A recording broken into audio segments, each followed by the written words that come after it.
चले वतन की ओर डाल के प्रेम की डोर। हम चले वतन की ओर डाल के प्रेम की डोर। बाबा खींच रहा है आज सहज ही अपनी ஓம் சாந்தி. அவ்யக்தவாணி 13/4/1982. தியாகி மகா தியாகியின் விளக்கம். பிராமண ஆத்மாக்களில் சர்வஸ்வ அதாவது அனைத்து வித தியாகி குழந்தைகளை பார்த்து கொண்டிருக்கின்றார். 3 விதமான குழந்தைகள் இருக்கின்றார்கள். ஒன்று தியாகி, இன்னொன்று மகா தியாகி, மூன்றாவது சர்வஸ்வ தியாகி. மூவருமே தியாகிகள்தான், ஆனால் வரிசை கிரமமாக இருக்கின்றார்கள். தியாகி யார்? ஞானம் மற்றும் யோகா மூலமாக தன்னுடைய பழைய சம்பந்தம், பழைய உலகம், பழைய தொடர்பு மூலமாக பிராப்தியாக இருக்கும் அற்பகால பிராப்திகளை தியாகம் செய்து எண்ணம் மூலமாக பிராமண வாழ்க்கை அதாவது யோகி வாழ்க்கையை கடைப்பிடித்திருக்கின்றாரோ, அதாவது பழைய வாழ்க்கையை விட இந்த யோகி வாழ்க்கை சிரேஷ்டமானது என்று அனைத்தையும் தாரணை செய்திருக்கின்றார். அற்பகால பிராப்தியை விட இந்த சதா காலத்து பிராப்தியை பிராப்தி செய்வது அவசியமானதாகும். அப்படி அதை அவசியம் என்று புரிந்ததின் ஆதாரத்தில் ஞான யோகத்தின் பயிற்சியுள்ளவராக ஆகிவிட்டார். பிரம்மா குமார் மற்றும் பிரம்மா குமாரி என்று கூறிக்கொள்ள உரிமையுள்ளவர்கள் ஆகிவிட்டனர். ஆனால் பிரம்மா குமார் குமாரி ஆன பிறகு கூட பழைய சம்பந்தம், எண்ணம் மற்றும் சம்ஸ்காரம் சம்பூர்ணமாக மாற்றமாகவில்லை. ஆக மாற்றம் செய்வதின் யுத்தத்தில் எப்பொழுதும் முழுமையாக ஈடுபட்டிருக்கின்றீர்கள். இந்த நேரம் பிராமண சம்ஸ்காரம், அடுத்த நேரம் பரிவர்த்தனை செய்வதின் யுத்த சொரூபத்தில் இருக்கின்றீர்கள்.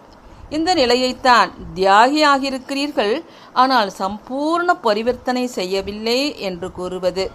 தியாகம் செய்வதுதான் மகா பாக்கியவான் ஆகுவது என்று நினைப்பவராக மற்றும் புரிந்து கொள்பவராக மட்டும் ஆகியிருக்கிறீர்கள்.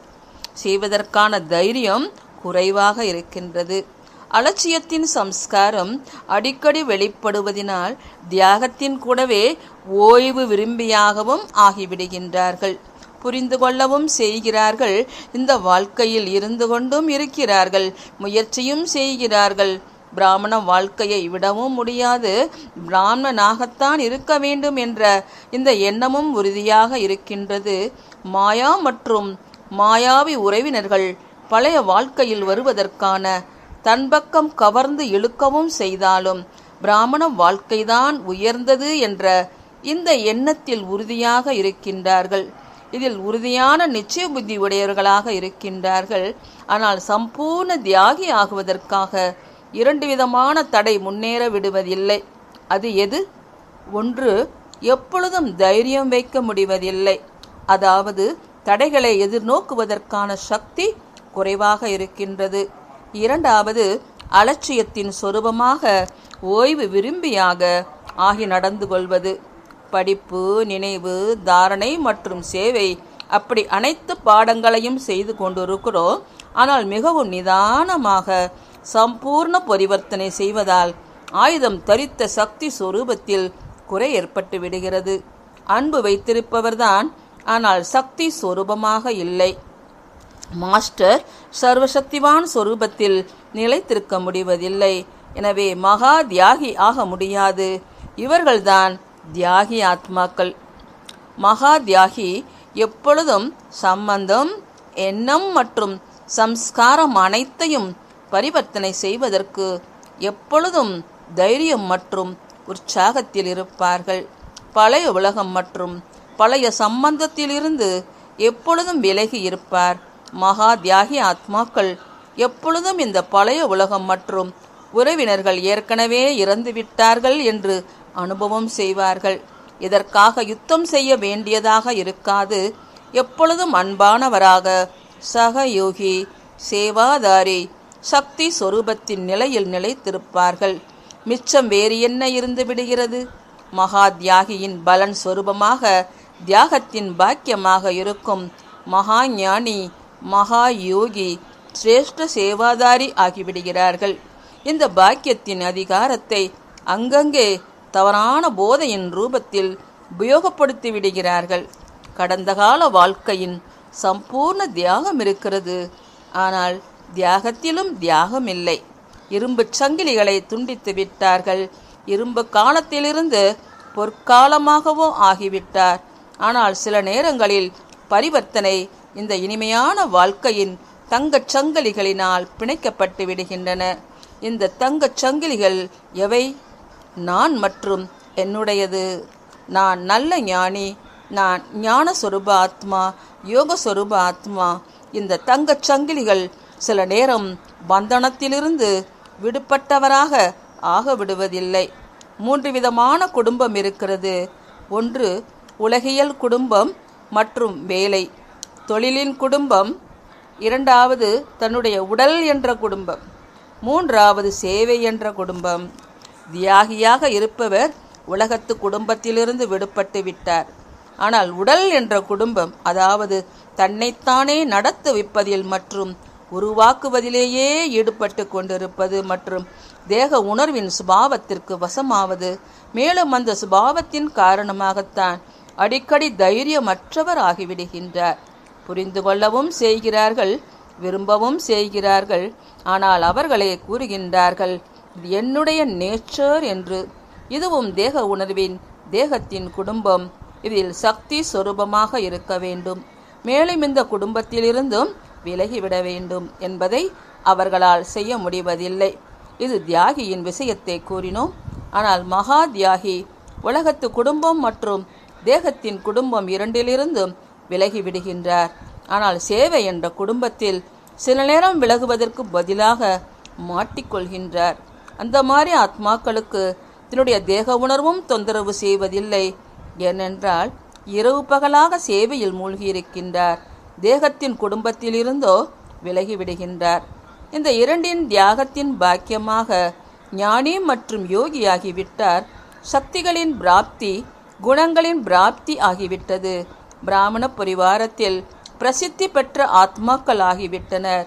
ஆனால் இந்த சேவையின் குடும்பத்தில் விஸ்தாரமாக என்ன இருக்கின்றதோ அதை விஸ்தாரத்தில் ஒட்டி கொள்கின்றார்கள். இந்த அனைத்து பிராப்தியையும் மகாதானியாகி மற்றவர்களுக்கு தானம் செய்வதற்கு பதிலாக தனக்காக எடுத்து கொண்டு விடுகிறார்கள். அப்படி நான் மற்றும் என்னுடையது என்ற சுத்த உணர்வின் தங்கச் சங்கிலி ஆகிவிடுகிறது. நான் எனக்காக கூறவில்லை, சேவைக்காக கூறுகின்றேன் என்ற உணர்வு மற்றும் வார்த்தைகள் மிகவும் சுத்தமாக இருக்கும். நான் என்றால் ஒரு பொழுதும் தகுதியான டீச்சர் என்று கூறியதில்லை. ஆனால் அனைவரும் என்னை விரும்பி அழைக்கின்றார்கள். நானோ விலகி இருப்பவனாக இருக்கின்றேன். ஆனால் மற்றவர்கள் என்னை அன்பானவராக ஆக்கிவிடுகிறார்கள். இதை என்னவென்று கூறுவது? தந்தையை பார்த்தார்களா அல்லது உங்களை பார்த்தார்களா?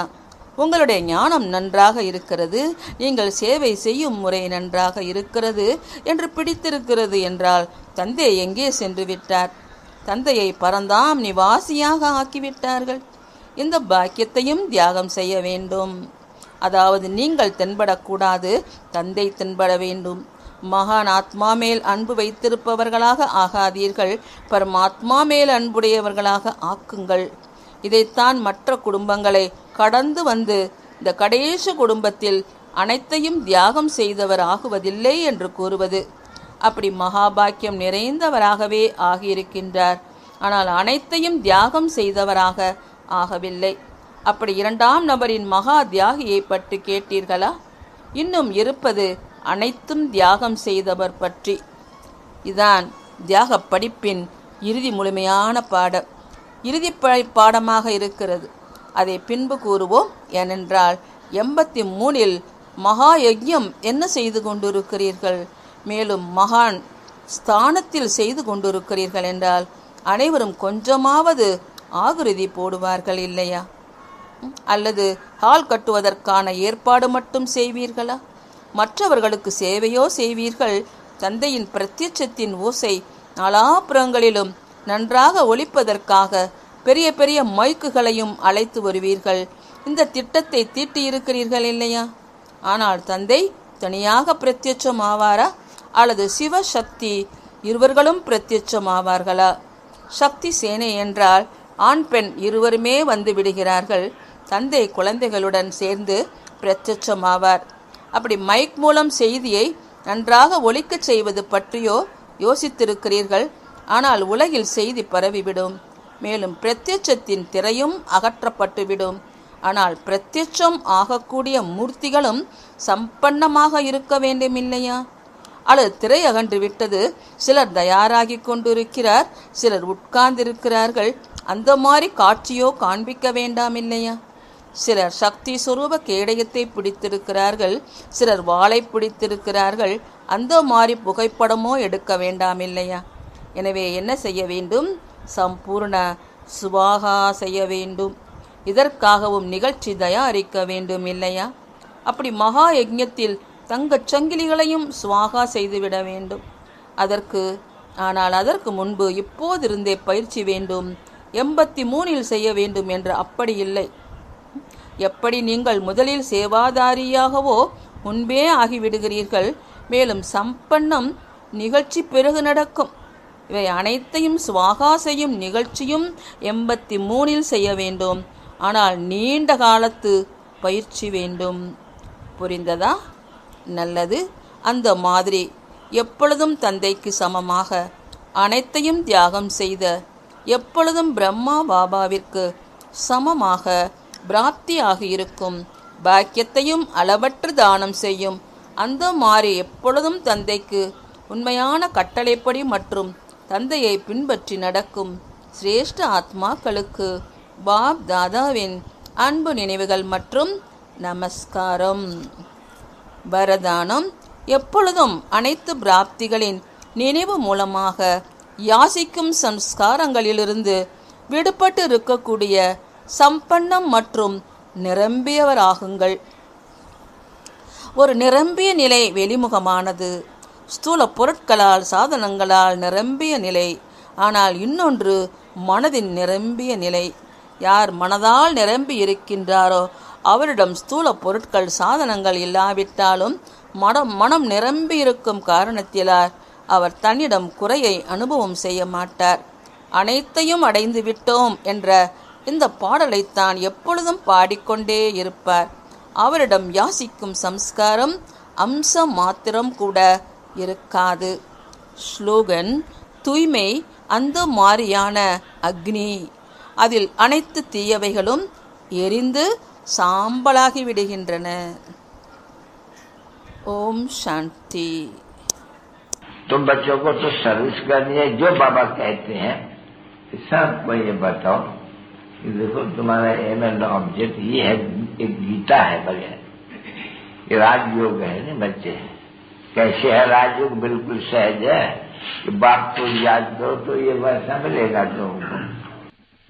ओम शांति।